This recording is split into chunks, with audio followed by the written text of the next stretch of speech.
Hello guys, यो हाम्रो दिदी हुनुहुन्छ।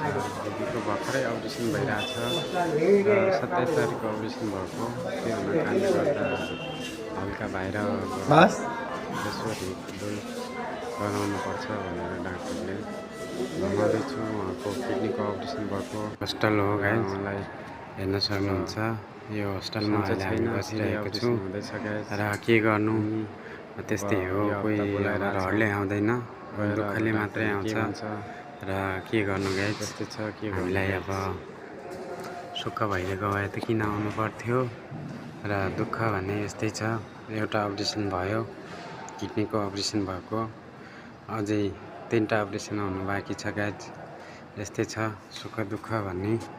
र हजुरहरूले यो भिडियो हेरेर कुनै न कुनै बाटो देखाउनु होला, उपाय देखाउनु होला, ससल्लाह गर्नु होला भन्न चाहन्छु गाइज। हेर्न सक्नुहुन्छ यो होस्टेलमा हामी बसिरहेछौँ अहिले।